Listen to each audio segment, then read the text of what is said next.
কোটা সংস্কার আন্দোলন ও দেশজুড়ে কারফিউ পরিস্থিতিতে গত 18 জুলাই থেকে বন্ধ থাকা ট্রেন স্বল্প পরিসরে চলাচল শুরু হয়েছে।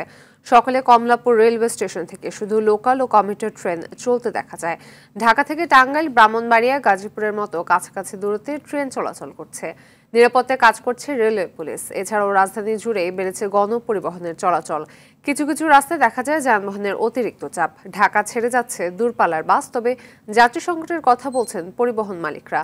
এদিকে ঢাকা ও আশেপাশের জেলায় শনিবার পর্যন্ত সকাল 7টা থেকে রাত 8টা পর্যন্ত কারফিউ শিথিল থাকছে। এ সময় আগের নিয়মে চলছে অফিস আদালত। রাজধানীতে থেমে থেমে বৃষ্টিতে ভোগান্তি বেড়েছে জনসাধারণের। কম্পিউটারে যাবো তো কম্পিউটার তো আর পাইলাম না, এখন আর ট্রেন নাই, বিকাল 4টার আগে কোনো ট্রেন নাই। আমরা যাবো জামালপুর, তাইসা দেখি যে জামালপুরে ট্রেন চলে গেছে, এখন আবার বিকাল 3টায় আসছি। তো গেছে মাসে 10 তারিখে বেড়াইতে আসছি, এসে আটকা পড়ছি। শুনছি গাড়ি খুলবো, এই জন্য আসছি। ঊর্ধ্বতন কর্তৃপক্ষের আদেশে আজকে থেকে ঢাকা থেকে ছেড়ে যাওয়া বিভিন্ন গন্তব্য এবং সারা দেশ থেকে প্রায় 20 জোড়া ট্রেন আসা যাওয়া করবে। এটা আংশিক, আর এই ট্রেনগুলো হচ্ছে মেইল, কমিউটার, লোকাল। দর্শক, রাজধানীর শাহবাগ থেকে সরাসরি যোগ দিচ্ছেন সহকর্মী ইকবাল অনিক। অনেক রাজধানীতে যানবাহনের চাপ কেমন দেখছেন? এছাড়া স্বল্প দূরত্বে চলা ট্রেনের যাত্রীদের সাড়া কেমন ছিল?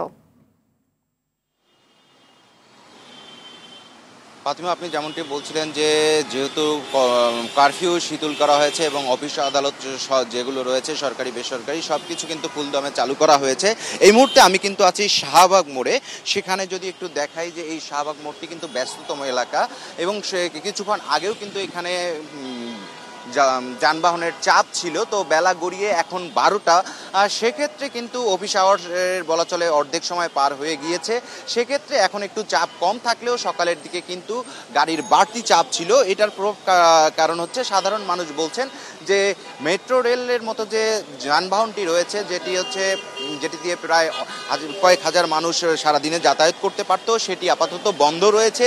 এবং সেই সাথে বন্ধ রয়েছে এলিভেটেড এক্সপ্রেসওয়ে। যেহেতু কোটা সংস্কার আন্দোলনে এই মেট্রো রেল এবং এলিভেটেড এক্সপ্রেসের বিভিন্ন অংশের বা মেট্রো রেলের স্টেশন এবং এলিভেটেড এক্সপ্রেসওয়ের দুটি টোল প্লাজা আগুনে পুড়ে ঘনীভূত হয়ে গিয়েছে।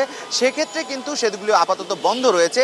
এ কারণে সড়কে একটি বাড়তি চাপ লক্ষ্য করা যাচ্ছে এবং সাধারণ যাত্রীরা বলছেন যে দ্রুত যাতে এই মেট্রো রেল এবং এলিভেটেড এক্সপ্রেসওয়ে সংস্কার করে যাতে এগুলো খুলে দেওয়া হয় এবং যে সড়কে যে যানজটের সৃষ্টি হচ্ছে বা ভোগান্তি হচ্ছে সেটি যাতে কমে আসে। আর এই কিছু 11:30টার দিকে থেকে ঝিরিঝিরি বৃষ্টি হয়েছে, সেক্ষেত্রেও যারা বিভিন্ন কাজে বের হয়েছেন সে মানুষজনেরও কিন্তু এক ধরনের ভোগান্তি হয়েছে।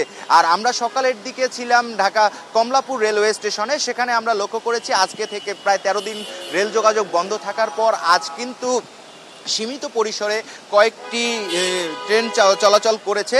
আমরা দেখেছি কয়েকটি রুটে ট্রেন কমলাপুর রেল স্টেশন থেকে ছেড়ে গেছে। আর রাজধানীর সার্বিক নিরাপত্তার জন্য আইনশৃঙ্খলা বাহিনী কঠোর অবস্থানে রয়েছে, আর কোনো যাতে বিশৃঙ্খলা না ঘটে। এই ছিল আমার কাছে ফাতিমা সর্বশেষ অবস্থা শাহবাগ এলাকা থেকে। ধন্যবাদ।